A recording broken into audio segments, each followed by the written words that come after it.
अकेले जीतना सीखो।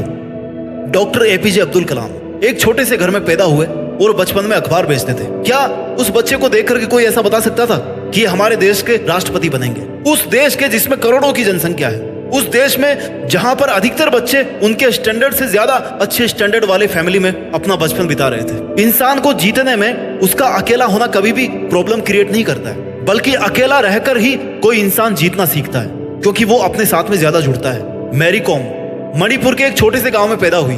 फैमिली गरीब थी, पैसा कम था, लेकिन बॉक्सिंग में उन्होंने वर्ल्ड चैंपियनशिप जीती। वो चाहती तो अकेली बैठ करके अपने दुखों में अपनी जिंदगी बर्बाद कर सकती थी, लेकिन नहीं, एक माँ होने के बावजूद भी उन्होंने बॉक्सिंग को नहीं छोड़ा और उन्होंने दुनिया को जीत करके दिखाया कि वो अकेले रहकर जीत सकती है। इस वीडियो को देखने के बाद आप बड़ी से बड़ी मुश्किलों से भी लड़ जाओगे, बड़े से बड़े लक्ष्यों को भी अकेले हराने का हौसला आप बना पाओगे। अकेला चना बाहर नहीं फोड़ सकता, ये आपने सुना था, लेकिन इसको आज बदलने की जरूरत है। अकेला इंसान पूरी दुनिया को बदल सकता है, पूरी मुश्किलों को फोड़ सकता है, हर एक चुनौती को फोड़ सकता है। होना चाहिए उसमें जिगरा, उसमें हिम्मत होनी चाहिए, उसमें औकात होनी चाहिए, उसमें हिम्मत होनी चाहिए अपनी औकात को बढ़ाने की, उसमें हिम्मत होनी चाहिए अपने आप को उस हद तक ले जा करके मेहनत कराने की, अपने आप को उस हद तक ले जाकर खुद को ट्रेंड कराने की जहां पर पहुंचना हर किसी आम आदमी के बस की बात नहीं होती। दुनिया के मोहजाल से जितना खुद को आजाद कर लोगे ना, जितना जल्दी आप अपने सपनों को पाने के लिए इस दुनिया से अलग हो जाओगे, इस दुनिया से अकेले हो जाओगे, उतना जल्दी आप जीतना सीख पाओगे। अकेलापन एकांत है, अकेलेपन को एकांतवास में क्रिएट करो। जब देखा होगा आपने पुरानी कहानियों में,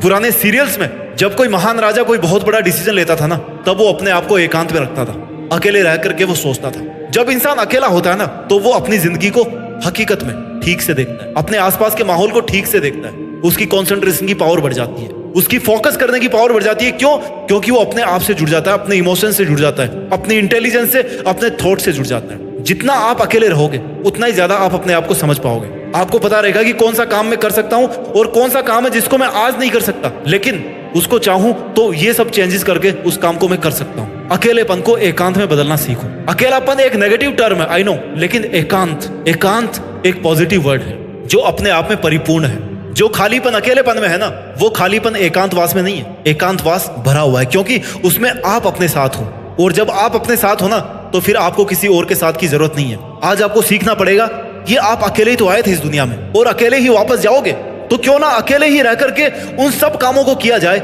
जो आप करना चाहते हो। अकेले रह करके ही उन सब मुश्किलों से जीत पाई जाए जो मुश्किलें आज आपको बहुत बड़ी लग रही है। कोई भी मुश्किल उतनी ही बड़ी होती है जितना पास से आप उनको देखते हो। जब एक छोटा सा कंकड़ पत्थर होता है ना, उसको आंख के जितना पास लेकर के देखोगे ना, उतना ही वो आपको उसके आगे की दुनिया को कम देखने देगा। लेकिन उस पत्थर को दूर फेंक दोगे ना जोर लगा के, तो हो सकता है वो आपको बिल्कुल ही नजर ना आए।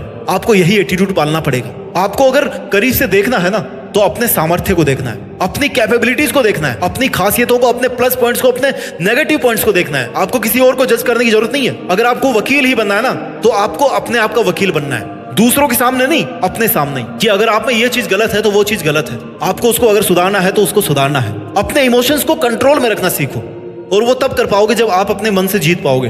मन एक पागल बच्चे की तरह है, उसको बच्चे की तरह समझा के, धमका के, जैसा भी आप रख सको वैसे आपको रखना है। एक बच्चे को कैसे कंट्रोल करते हो, वैसे आपको अपने मन को कंट्रोल रखना है। आपको लग रहा है कि मन को कंट्रोल करना बहुत मुश्किल है, लेकिन श्री कृष्ण ने कहा है भागवत गीता में कि मन को कंट्रोल करना जितना मुश्किल लगता है ना, उतना ये मुश्किल है नहीं।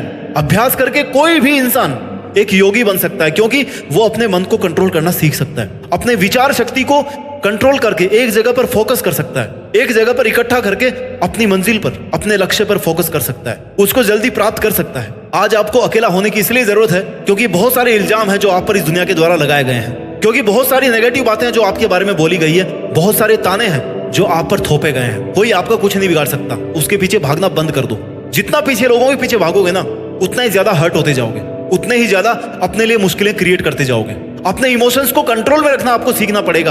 अपने आप को दुनिया के पीछे भगाने से आपको रोकना सीखना पड़ेगा। अपने दर्द पर सपनों का मरहम लगाओ, क्योंकि दर्द तो कभी नहीं खत्म होने वाले। अगर आप बढ़ा सकते हो ना, तो अपने मरहम की ताकत बढ़ाओ। और वो आपका दर्द कब कम होगा? जब आप अपना काम करके अपने आप के अंदर सेटिस्फाइड रहोगे कि हाँ, मैं अकेला वो सब कर सकता हूँ जो इस पूरी दुनिया के मेरे को साथ देने के बावजूद मैं नहीं कर सकता। अगर मैं अकेला हूं ना, तो मैं सब कुछ कर सकता हूँ, क्योंकि जहां पर ये दुनिया साथ में जुड़ जाएगी, वहां पर बहुत सारी नेगेटिव चीजें जुड़ जाएगी, वहां पर स्वार्थ जुड़ जाएंगे। आई नो, जरूरी नहीं कि आपकी लाइफ में हर कोई नेगेटिविटी फैला रहा हो, लेकिन अधिकतर केसेस में देखा गया है कि लोग मोटिवेट कम और डिमोटिवेट ज्यादा करते हैं। आपको अकेलेपन में रह करके उन सभी गलत आदतों को छोड़ देना है जो आपको आज तक चारों तरफ से घेरते हुए आ रही है। अगर सोशल मीडिया आपका सबसे बड़ा डिस्ट्रैक्शन है ना, तो आपको उसको हटाना पड़ेगा। अकेले रहने का फायदा क्या, जब आप अकेले रहकर भी अकेले नहीं रह पा रहे हो, आप अपने साथ में टाइम स्पेंड नहीं कर पा रहे हो, अपने विचारों के साथ नहीं जुड़ पा रहे हो, तो आपके अकेले रहने का फायदा क्या है? इससे अच्छा तो आप लोगों के साथ में जाओ, गप्पे लड़ाओ, वहीं पे अपना दिमाग सही रखो। अकेले रह करके भी अगर आप अपने मोबाइल में घुसे हो, अपनी चिंताओं से ग्रस्त हो, अपनी ओवर थिंकिंग के अंदर फंसे हुए हो, केवल अपनी मुसीबतों के बारे में ही सोच रहे हो, उनके सॉल्यूशंस के बारे में नहीं सोच रहे हो, तो फिर आपका फायदा क्या अकेले रहने का? अकेले रहने का मतलब है कि केवल पॉजिटिव चीजों के बारे में सोचा जाए, केवल उन मकसदों के बारे में सोचा जाए, अपने आप से उन टारगेट्स के बारे में बात की जाए, उनके ऊपर प्लानिंग बनाई जाए जो आपको हासिल करने हैं। अकेले रहकर आप जीत सकते हो। जो इंसान जितना ज्यादा टूटता है ना, उसके पास उतना ही ज्यादा स्कोप होता है कि वो अपने टूटे हुए टुकड़ों से कुछ ऐसा नया क्रिएट कर सके। क्योंकि जब आप टूटते हो ना, तभी आपके पास में स्कोप होता है कि आप कुछ नया बनाओ। ईंटें जब चारों तरफ बिखरी होती ना, तभी आप उनसे एक नई चीज बना सकते हो, एक नई इमारत बना सकते हो, आप एक नई बिल्डिंग बना सकते हो। लेकिन जब ऑलरेडी एक बिल्डिंग बन गई है, जब आपको अपने चारों तरफ ईंट पत्थर दिख ही नहीं रहा है, तो आप क्या बनाओगे? इसलिए अगर लोग आप पर ईंट पत्थर फेंक रहे हैं ना, रियल वाले ईंट पत्थर नहीं, अपनी बातों से आपके ऊपर नेगेटिविटी थोपने की कोशिश कर रहे हैं, आपको गलत ठहराने की कोशिश कर रहे हैं, तो उन्हीं को आप अपने बिल्डिंग ब्लॉक बनाने के लिए यूज करो। महान इंसान वो होते हैं जो उन्हीं तानों पर अपनी जिंदगी को साबित करके दिखाते हैं जो ताने लोग उन पे कभी मारा करते थे। याद रखो, आप अकेले आए थे, अकेले रहोगे और अकेले ही जाओगे। इसलिए आपको अपने सपनों के लिए भी अकेले ही मेहनत करना पड़ेगा। अपना ख्याल रखिए और आगे बढ़ते रहिए। मेहनत के दम पर देश में अपना ही नहीं बल्कि दुनिया में देश का नाम रोशन कीजिए। जय हिंद, वंदे मातरम।